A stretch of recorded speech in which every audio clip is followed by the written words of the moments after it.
Good morning everyone. आज हम करने वाले हैं 11 नवंबर 2023 के जितनी भी न्यूज़ आई है द हिंदू न्यूज़पेपर में या इंडियन एक्सप्रेस न्यूज़पेपर में जो कि प्रीलिम्स के रिलेटेड साबित हो सकती हैं। तो चलिए, अभी 191 डेज़ बचे हुए हैं बस हमारे प्रीलिम्स में, तो जोरों शोरों से अपनी तैयारी शुरू करते हैं। और फर्स्ट हमारी जो न्यूज़ है आज की वो बात करती है इलेक्टोरल ट्रस्ट के बारे में। क्या होता है इलेक्टोरल ट्रस्ट?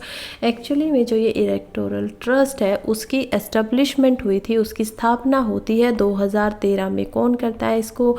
गवर्नमेंट करती है फॉर श्योर। क्यों किया जाता है? इसका मकसद था कि इलेक्टोरल ट्रस्ट जो है इसमें डोनेशंस दिए जाएं। ठीक है, डोनेशन क्या होता है? दान दिया जाए। किन्हें दिया जाए? ये डोनेशन दिया जाएगा प्राइवेट इंडिविजुअल, कंपनीज या कोई भी ऐसा सिटीजन ऑफ इंडिया है जो अपना कॉर्पोरेट बनाते हैं, वो आके अगर किसी पॉलिटिकल पार्टी को ये डोनेशन देना चाहते हैं कि आप हमारे बिहाफ पे ये काम अच्छे से करिएगा, हम आपको डोनेशन दे रहे हैं, तो वो आपको एज ए इलेक्टोरल ट्रस्ट के अंदर जमा करवाना पड़ता था।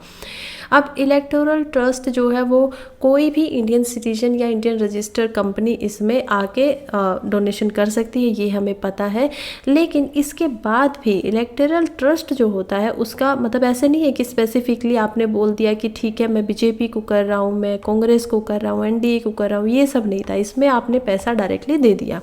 ये इलेक्टोरल बॉन्ड से इसी तरीके से थोड़े से अलग होते हैं, क्योंकि इलेक्टोरल जो बॉन्ड होता है, इलेक्टोरल बॉन्ड, उसमें क्या करना पड़ता है? उसमें आपको एक बॉन्ड खरीद के जो पार्टी है, स्पेसिफिक पॉलिटिकल पार्टी, उनके बैंक अकाउंट के अंदर उसको जमा करवाना पड़ता है। इसमें आपकी कोई इन्फॉर्मेशन नहीं जाती है, लेकिन इलेक्टोरल ट्रस्ट में आपका पासपोर्ट है तो पासपोर्ट लिया जाएगा, आधार कार्ड, जो भी चीज़ें मतलब वो ली जाती हैं कि आपकी इन्फॉर्मेशन यहाँ पे छुपा के नहीं रखी जाती है।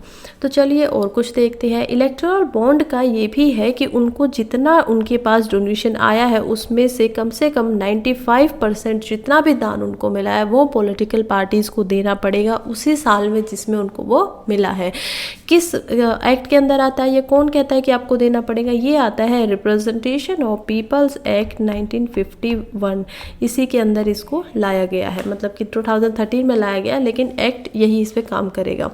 नेक्स्ट हम चलते हैं अभी की और ज़्यादा क्या बातें हो सकती है। नेक्स्ट हमारा है India US defence acceleration, Indus x. क्या है इंडस एक्स? ये एक इनोवेशन है डिफेंस एक्सेलेंस के लिए। IDEX क्या है? Innovation of defence excellence.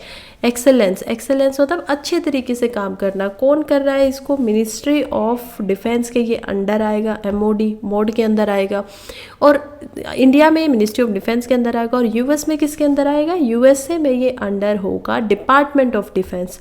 तो यूएस का जो डिपार्टमेंट ऑफ डिफेंस है, DOD, ये दोनों मिलके यहाँ पे क्या बनाएंगे? इंडस एक्स बनाएंगे। ये याद रखने का आसान तरीका, IND से इंडिया, US से US और X से यहाँ पे डिफेंस एक्सेलरेशन। ज़्यादातर आप लोग यही देखेंगे +2 या फिर ऐसी चीज़ें ज़्यादातर डिफेंस से रिलेटेड में ही आपको मिलेंगी।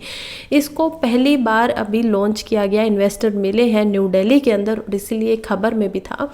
इसको लॉन्च किया है, इसके अंदर एक एजुकेशनल सीरीज़ को भी जो गुरुकुल के नाम से जाना जाएगा। मतलब गुरुकुल क्या है उसके अंदर? उसके अंदर डिफेंस से, इन्वेस्टमेंट से, इन सारी चीज़ों के बारे में इन्वेस्टर्स को समझाया जाएगा, स्टार्टअप को नेविगेट किया जाएगा कि किस दिशा में स्टार्टअप करने चाहिए, कैसे करने चाहिए, और जो डिफेंस का इकोसिस्टम होगा US प्लस इंडिया दोनों का, उसके ऊपर ये ज़्यादा ध्यान देगा। इसीलिए आप फ्लैग में देख लिए, ये USA का फ्लैग है और यहाँ पे किसका फ्लैग है? इंडिया का फ्लैग है, राइट। ओके, नेक्स्ट हम देखते हैं कि इसके बारे में और क्या पता होना चाहिए। जैसे कि सबसे पहले लॉन्च कब हुआ? क्या पहली बार हो रहा है? बिल्कुल, ये जून 2023 में ही लॉन्च हुआ था। ठीक है, इससे पहले हम ऐसा कोई अपना जो कॉरपोरेशन है वो एक दूसरे के साथ शेयर नहीं करते थे।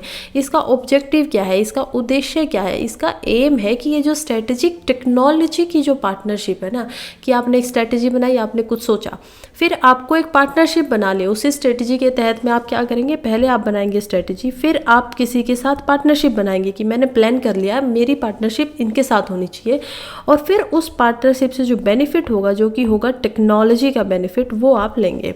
तो ये एक स्ट्रेटेजिक टेक्नोलॉजी टेक्नोलॉजी पार्टनरशिप है दोनों की तरफ से। ऐसा नहीं कि सिर्फ यूएस ऐसा कर रहा है, इंडिया की तरफ से भी यही है, स्ट्रेटेजिक पार्टनरशिप है, और यूएस की तरफ से भी है। और काम किस में करने वाले हैं? काम फिर ये करने वाले हैं टेक्नोलॉजी, हमें पता चल गया। उसके अंदर जो डिफेंस का इंडस्ट्रियल हमारा कॉरपोरेशन होता है, इंडस्ट्री से रिलेटेड, राइट, कि अभी बैलिस्टिक मिसाइल बना दी है, अब कुछ और बना देते हैं, चलिए मिलके दोनों देश अपना कुछ बनाते हैं।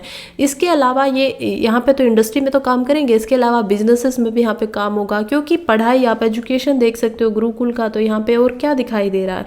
यहाँ पे ये भी दिखाई दे रहा है कि एकेडमिक इंस्टीट्यूशन का भी यहाँ पे रोल निभता हुआ दिखाई देगा इंडिया और यूएस के बीच में। चलिए नेक्स्ट होता है ऑरोरा। ऑरोरा क्या है? ऑरोरा एक्चुअली में ऐसी लाइट्स होती हैं जो आपको डार्क स्काई, जहाँ पे आपका जो स्काई है उसमें कोई पोल्यूशन नहीं है, वहाँ पे आपको ये दिखेंगी। कब बनती हैं? ये तब बनती हैं जब सन अपने कुछ पार्टिकल्स को भेजता है, अपनी रेज को भेजता है, और वो जो सन की लाइट है वो जो अर्थ की मैग्नेटिक फील्ड है, अर्थ की ये मैग्नेटिक, ये अर्थ है, यहाँ पे अर्थ की मैग्नेटिक फील्ड है, और जब इसमें आके छोटे छोटे या अलग अलग पार्टिकल्स के साथ ये सनलाइट बनती है, लगती है, तो यहाँ पे एक नई लाइट का ही जन्म होता है। जैसे देखिए आपको ये कैसे अलग लाइट, ये येलो आ रही थी लेकिन निकल के आएगी यहाँ पे रेडिश, फिर थोड़ा सा यहाँ पे वाइटिश भी हो जाएगी, पिंकिश भी हो जाएगी, तो ये अलग अलग तरीके की लाइट्स यहाँ पे दिखाई देंगी। इसको बोला जाता है ऑरोरा। जैसे बिल्कुल कितनी सुंदर ये लाइट्स आपको दिख रही है, बिल्कुल नेचुरल लाइट्स, इसमें कुछ भी आर्टिफिशियल यहाँ पे लगाया नहीं गया है। कहाँ, क्यों न्यूज़ में है? न्यूज़ में इसी पहली और इकलौती आपको ये कहाँ पे देखने को मिलेगी? लद्दाख में मिलेगी। क्या है ये? डार्क स्काई रिजर्व है, मतलब कि इसके अंदर बहुत डार्क स्काई होगा। मैंने वो बताया आपको, पोल्यूशन बिल्कुल भी नहीं होगा, और ये ब्राइट पैटर्न्स की लाइट्स के हैं जो वो यहाँ पे दिखेंगे अलग अलग पार्टिकल्स के साथ। इस फिनोमिना जो होता है, ये ऑरोरा जो होता है, ये ज़्यादातर आपको पोल्स के क्लोजर दिखाई देता है। अब ये पोल्स क्या है? नॉर्थ पोल और साउथ पोल तो पता ही होगा, ये है अर्थ बीच में से आप अगर अर्थ को डिवाइड करेंगे तो 0 डिग्री पे आएगी, इक्वेटर 26 डिग्री पे आएगा, 23.5 पे आएगा यहाँ पे ट्रॉपिक ऑफ कैंसर, और यहाँ पे क्या होगा? Tropic of Capricorn. यहाँ पे आपका होगा फ्रीज रीजन 90 डिग्री पे आपका होगा साउथ पोल, साउथ की तरफ इक्वेटर से नीचे, और यहाँ पे होगा नॉर्थ पोल। तो ये ज़्यादातर जो ये पोलर रीजन है, ये जो आपके रीजन्स है, कलर चेंज कर लेती हूँ मैं, ये जो आपके रीजन्स है ना, ये रीजन, यहाँ पे आपको ज़्यादातर ये फिनोमिना दिखाई देता है। जैसे कि नदर्न लाइट्स बोला जाता है, जो कि स्वीडन जैसी कंट्रीज़ में आपको दिखेंगी, वो उनको बोलते हैं ऑरोरा बोरेलिस। और जो सदर्न लाइट्स होती है, नदर्न लाइट्स होती है ऑरोरा बोरेलिस, और जो सदर्न लाइट होती है जो कि साउथ पोल के पास दिखेंगी, उनको बोला जाता है ऑरोरा ऑस्ट्रेलियस। ऑस्ट्रेलियस मतलब ऑस्ट्रेलिया के आसपास, क्योंकि सबसे सदर्न में वही आर्कटिक के बाद, और इन्हीं को ये सदर्न और नदर्न हेमिस्फेयर के अंदर देखा जाता है। तो नदर्न हेमिस्फेयर क्या हो गया? इक्वेटर से ऊपर का हो गया है नदर्न हेमिस्फेयर, और इक्वेटर से नीचे का ये पार्ट हो गया है सदर्न हेमिस्फेयर। तो ठीक है, आगे बढ़ते हैं। नेक्स्ट हमारी न्यूज़ है सर्वावैक वैक्सीन। क्या होती है? एक स्टडी की गई है लेंसेट ऑन्कोलॉजी के अंदर। ऑन्कोलॉजी होता है, ऑन्कोलॉजी में आपको बता ही देती हूँ क्या होता है ऑन्कोलॉजी। क्या होता है ऑन्कोलॉजी? ऑन्कोलॉजी होता है आपका कैंसर से रिलेटेड फील्ड, जैसे कि आपका कार्डियोलॉजी होता है। कार्डियोलॉजी किसी ने सुना है यहाँ पे? नहीं सुना है तो क्या होता है? कार्डियोलॉजी होता है कार्डिक से रिलेटेड, हार्ट से रिलेटेड। आपका जो हार्ट है वहाँ आपके ये काम करेगा, उसी की आपकी जो सर्जरी होगी उन सारी चीज़ों पे ये काम करेगा। और oncology is about all cancer, cancer से रिलेटेड होता है। तो जहाँ पे भी आपको नेक्स्ट टाइम ऑन्कोलॉजी या ऑन्को से कोई भी वर्ड दिखाई दे तो समझ जाएगा कि कैंसर से रिलेटेड है। तो अब आप वैक्सीन भी समझ गए होंगे कि ऑन्कोलॉजी की स्टडी है, उन्होंने कुछ बताया है। ओके, तो ये किस चीज़ के बारे में होगी? कैंसर से रिलेटेड है। बिल्कुल सही पकड़ा आपने। इसको बनाया गया था सीरम इंस्टीट्यूट ऑफ इंडिया के द्वारा। किसने बनाया है? Serum institute of India, SII। इन्हीं ने ही कोविड-19 की यहाँ पे वैक्सीन भी बनाई थी। ये पहली इंडिजीनियस वैक्सीन है, ये भी ध्यान रखिएगा। आप इसको देख लीजिए यहाँ पे, सेरोटाइप 6, 11, 16, 1B। ये ऐसे दिखती है, 2 डोज होती हैं इसके अंदर। ये पहली इंडिजीनियस है, इंडिया ने पहली बार ऐसी क्वाड्रीवैलेंट HP वैक्सीन बनाई। आप यहाँ पे 4 देख पा रहे हैं ना सेरोटाइप इसमें, तो क्वाड्रीवैलेंट हो गया है। तो इसको HP यहाँ पे वैक्सीन बनाई गई है। कौन से कैंसर में ये काम आएगी? ये आपका काम आती है सर्वाइकल कैंसर के अंदर। ठीक है, इंडिया के अंदर बहुत सारा सर्वाइकल कैंसर होता है। कहाँ होता है सर्वाइकल कैंसर? आपके स्पाइन के अंदर, आपके स्पाइन में होगा, राइट। आपकी मान लीजिए आप एज अ ह्यूमन ऐसे दिखाई देते हैं, ठीक है, आपकी गर्दन है या आपका जो भी बॉडी का फ्रेम है और कुछ आपके बाल भी हैं ऊपर। चलिए, आप एज ए ह्यूमन ऐसे हैं तो आपकी स्पाइन कैसे होगी? आपकी स्पाइन थोड़ी एस शेप में ऐसे दिखाई देगी, राइट।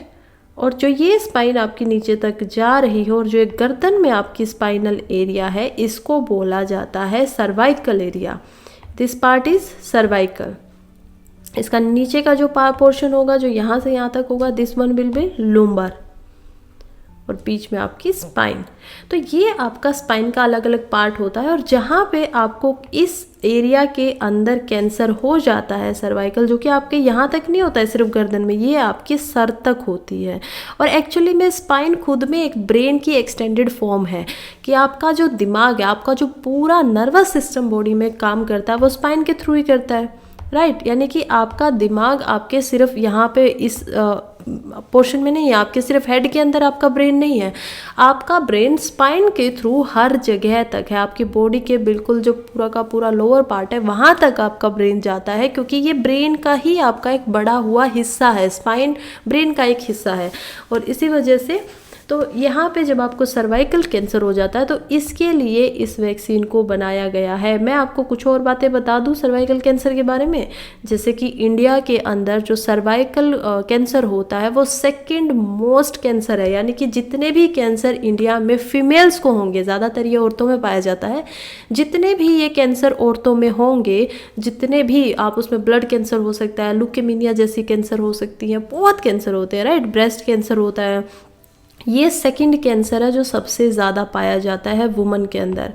ठीक है, वुमन के अंदर बहुत ज़्यादा मात्रा में इंडिया में पाया जाता है। ये एक याद रखने का यहाँ पे आपका वो हो सकता है पॉइंट। नेक्स्ट हम चलते हैं, हमारे यहाँ पे बात हो रही है नेशनल कोऑपरेटिव ऑर्गेनिक लिमिटेड की, NCOL, national cooperative Organics limited. क्या है ये? इसका एक्चुअली में लोगो और वेबसाइट और ब्राउचर को लॉन्च किया गया है। NCOL जो है इसको 2023 की जनवरी के अंदर बनाया गया है। 2023 की कब बना है ये? जनवरी 2023 में। और ये एक multi state corporative society act के अंदर 2002 के अंदर, जो कि क्या होता है मल्टी स्टेट, यानी कि एक स्टेट में नहीं, अलग अलग स्टेट में हो सकता है। कॉरपोरेटिव सोसाइटी एक्ट 2002 में ये बना हुआ है, इसके अंदर इसको बनाया गया है। तो इसी वजह से नेशनल हो गया। नेशनल इसी वजह से आ गया ना, क्योंकि सिर्फ एक स्टेट का नहीं, अलग अलग स्टेट में काम होगा तो वो होगा। इसको ये एक प्लेटफॉर्म बनाया गया है उन फार्मर्स के लिए। देखिए आप होम मिनिस्टर को यहाँ पर देख पा रहे हैं, हमारे ये फार्मर्स हैं। ये जो आप लेडी देख रही है एक फार्मर, और ये एक ऐसी फार्मर है जो नेचुरल तरीके से खेती करती हैं, और उन्हीं को और ज़्यादा प्रोत्साहन देने के लिए इसको बनाया गया, ताकि वो नेचुरल फार्मिंग को एक्सेप्ट करें और उनके जो प्रोडक्ट हैं उनके ये इस प्लेटफॉर्म पे लेके आएँ, ताकि उनकी मार्केटिंग हो सके, उनको बेचा जा सके। कुछ ऐसा ही ट्राइफेड भी करता है। किसी को पता है ट्राइफेड क्या होता है? What is TRIFED? ट्राइफेड होता है ट्राइबल्स के लिए जो आपका एरिया बनाया गया, एक ऐसा ही प्लेटफॉर्म जो कि फार्मर्स के लिए बना है NCOL, और ट्राइबल्स के लिए, जनजातियों के लिए बनाया गया है ट्राइफेड, जो कि एक मार्केटिंग आपका प्लेटफॉर्म ही है, जहाँ पे ट्राइब्स से, जहाँ पे जंगलों से जो प्रोडक्ट वो बनाते हैं उनको लेके आया जाता है ट्राइब्स का, और इस यहाँ पे जाके वो बेच सके।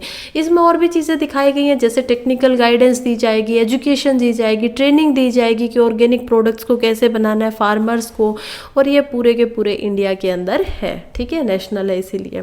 नेक्स्ट हम चलते हैं एनर्जी कंजर्वेशन बिल्डिंग कोड 2017। क्या है ये एनर्जी कंजर्वेशन? सबसे बड़ी बात है कि ये एक्चुअली में कोड है। कोड क्या होता है कि कोई भी काम आपको इस अंतर्गत ये रूल्स है, इनके तरफ बनाना है। बिल्डिंग के ऊपर है, बिल्डिंग वर्ड आ गया है तो हाँ ठीक है, बिल्डिंग के ऊपर है, यानी बिल्डिंग के अंदर एनर्जी को कैसे बचाया जाए उसके कुछ रूल्स बनाए गए हैं 2017 में, और इसकी सराहना हुई है। इसके बारे में किसने बोला? इसके बारे में बोला है इंटरनेशनल एनर्जी एजेंसी IEA, और उन्होंने बोला है कि इंडिया एक एक्सेप्शन है। ठीक है, इंडिया क्या है? एक एक्सेप्शन है जिसके पास ऐसी कोई कोड है डेवलपिंग कंट्रीज़ में, क्योंकि विकासशील देशों के पास ऐसा कोड होना एक बहुत बड़ी बात है, और इंडिया की सराहना इस वजह से की गई है। इसको रिलीज़ कौन करता है? ये रिलीज जो ECBC होता है, ECBC, क्या हम इसको ECBC बोल सकते हैं? बिल्कुल बोल सकते हैं। E से एनर्जी बन गया, C से कंजर्वेशन बन गया, B से आपका बिल्डिंग बन जाता है, C से कोड हो गया, तो ये हो जाता है ECBC 2017। इसको रिलीज़ किया जाता है ब्यूरो ऑफ एनर्जी एफिशिएंसी के द्वारा। किसके द्वारा? ब्यूरो ऑफ एनर्जी एफिशिएंसी ये इसको रिलीज़ करती हैं। और किस मिनिस्ट्री के अंदर आता है ब्यूरो? एज अ डिपार्टमेंट की तरह ये काम कर रहा है, दिखाई दे रहा है। ये आता है हमारा मिनिस्ट्री ऑफ पावर के अंदर, MOP, मिनिस्ट्री ऑफ पावर के अंदर। तो ये इसको लेके आते हैं। काम इसका वही है कि ज़्यादातर जो बिल्डिंग्स है, गवर्नमेंट की हो या प्राइवेट हो या कोई भी सर्टेन आपका रेजिडेंशियल एरिया हो, उसके अंदर इसको लाया जाए और अलग अलग तरीके से जो एनर्जी है उसको बचाई जाए। कुछ प्रतिशत एनर्जी आपको रिन्यूएबल से ही लेना पड़ेगा। जैसे कि ये ज़्यादातर क्या है, हॉस्पिटल, स्कूल्स वगैरह बड़ी बड़ी बिल्डिंग्स है ना, जो ज़्यादा एनर्जी की डिमांड कर रही हैं, तो उन्हीं के लिए, उन्हीं के ऊपर ये थोड़े से रिस्ट्रिक्शंस हैं। अब यहाँ पे एक याद रखने वाली बात है, जहाँ से प्रीलिम्स का क्वेश्चन आता है तो बिल्कुल कहीं ना कहीं उलझा सकता है, वो ये है कि ECBC जो है वो सिर्फ एनर्जी एफिशिएंसी पे ध्यान देती है बिल्डिंग के। ठीक है, सिर्फ एनर्जी एफिशिएंसी, नाम में ही आप देख लीजिए, ओनली एनर्जी। जो आपका वोटर हो गया या फिर जो भी आपके अदर एस्पेक्ट आते हैं वो ग्रीन बिल्डिंग रेटिंग सिस्टम में होता है। क्या होता है वो? किस में होता है? Green building rating system, GBRS के अंदर, और वो यहाँ पे नहीं आता है। तो एनर्जी का आएगा तो हमें याद रखना है ECBC। और अगर पूछ लिया जाता है कि वोटर के कंजर्वेशन या वोटर की कोई बिल्डिंग कोड है तो क्या वो कौन करेगा? Green building rating system. Very good. Next चलते हैं QS world university ranking Asia 2024। सबसे पहले कि QS क्या होता है? QS की फुल फॉर्म होती है क्वाड्रिलेरी साइमंड्स। ये क्या करता है? ये बहुत सारा जो डाटा होता है, एक्सपर्ट वगैरह आते हैं और ये जितने भी इंस्टीट्यूशन है, जितने भी हायर एजुकेशन के संस्थान बने हुए हैं, उनको टेस्ट करते हैं अपने पैरामीटर्स के हिसाब से और उनको वर्ल्ड में रैंकिंग देते हैं कि कौन पहले रैंकिंग पे है, कौन बाद में आया है। ये हम बात कर रहे हैं एशिया की 2024 की रैंकिंग है, लेकिन वर्ल्ड की मैं बता देती हूँ कि वर्ल्ड में आपकी जो फर्स्ट रैंक आई है किसी यूनिवर्सिटी की, वो आई है MIT की। ठीक है, MIT जो यूनिवर्सिटी है, मैनचेस्टर इंस्टीट्यूशन ऑफ टेक्नोलॉजी, वो यहाँ पे फर्स्ट रैंक लेके आया है। यहाँ पे एशिया में इसके अंदर 856 इंस्टीट्यूशन का शोकेस किया गया था। इसमें 25 आपकी कंट्रीज़ ने पार्टिसिपेट किया था, या होता ही है ऑफ कोर्स टेरिटरीज़ में। फर्स्ट यहाँ पे एशिया में रैंक आती है पीकिंग यूनिवर्सिटी इन चाइना। ठीक है, PUC की, चाइना के यहाँ पे वो टॉप पोजीशन पे आती है। उसके अलावा यहाँ पे 148 वेराइटीज़ थी क्या हुआ एशिया रैंकिंग के अंदर, और इंडिया की सबसे ज़्यादा वहाँ पे क्या है रिप्रेजेंटेशन रही है, मतलब इंडिया की सबसे ज़्यादा यूनिवर्सिटीज़ यहाँ पे इसके अंदर आई है। इसने चाइना को भी पीछे छोड़ दिया। अगर हमारे इंडिया की आई है मान लीजिए 10 यूनिवर्सिटी, तो चाइना ने कितना छोड़ा है वहाँ पे? 8 या 7। तो ये इंडिया कहीं ना कहीं यहाँ पे आगे निकल गया है। इंडिया टॉप 7 में IIT बॉम्बे अपनी रैंक बनाए हुए है, जो टॉप 7 एशिया के अंदर इंस्टीट्यूशन आते हैं। और इंडिया के अंदर भी अगर बात करें तो IIT बॉम्बे की रैंक 1 निकल के आई है, टॉप 1। ये पिछले साल भी यही था, IIT बॉम्बे फर्स्ट रैंक पे था।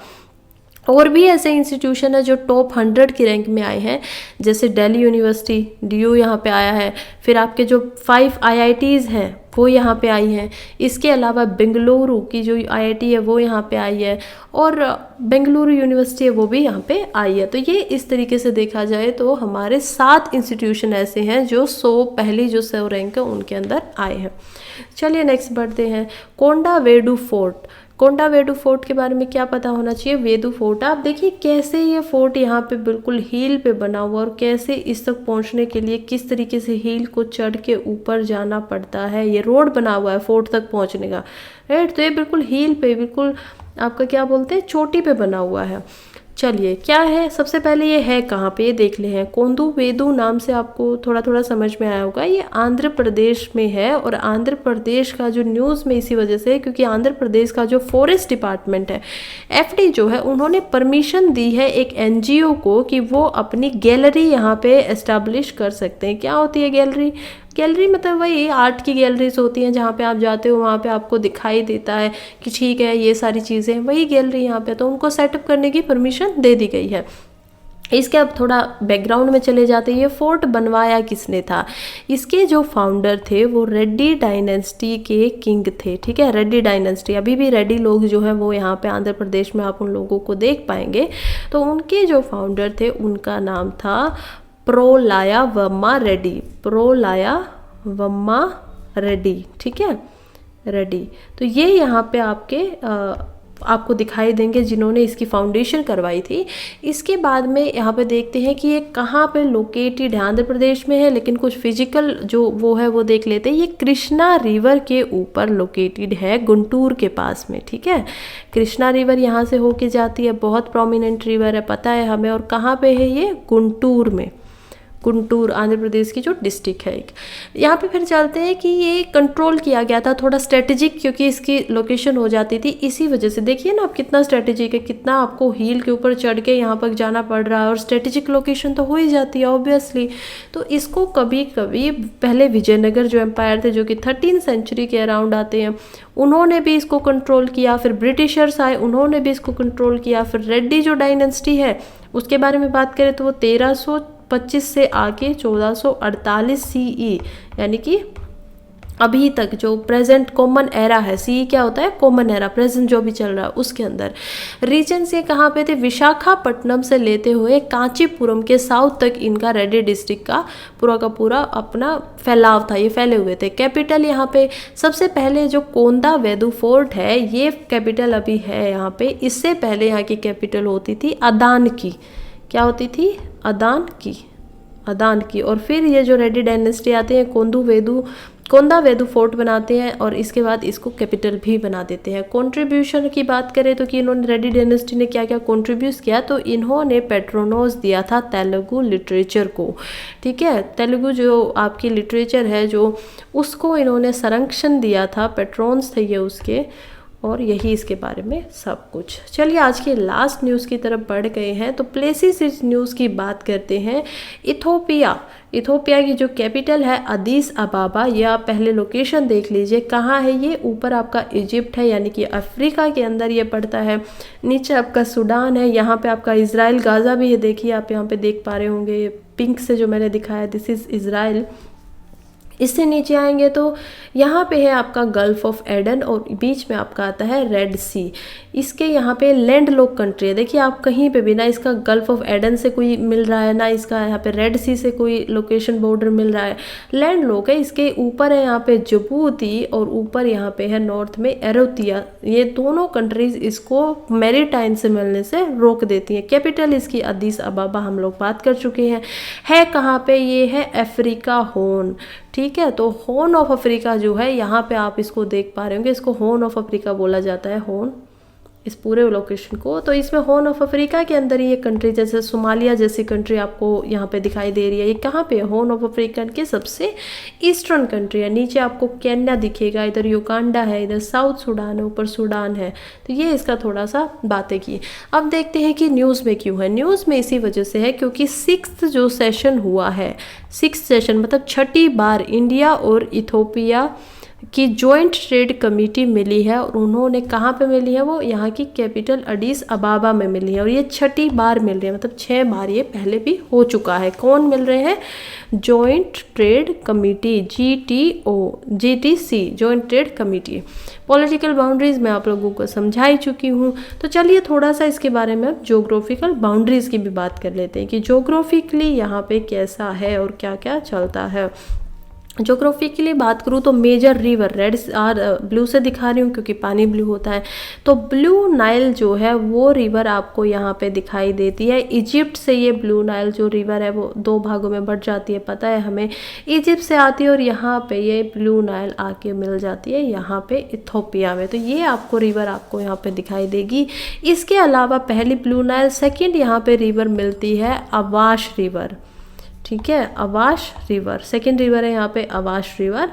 इसके अलावा अगर मैं बात करूँ आपके कि लेक कौन कौन सी हैं, तो मेजर जो सबसे बड़ी लेक आपको यहाँ पे दिखेगी वो आपको दिखेगी लेक तना। लेक तना, देखिए यहाँ पे आप जो लेक देख पा रहे हैं ये है लेक तना।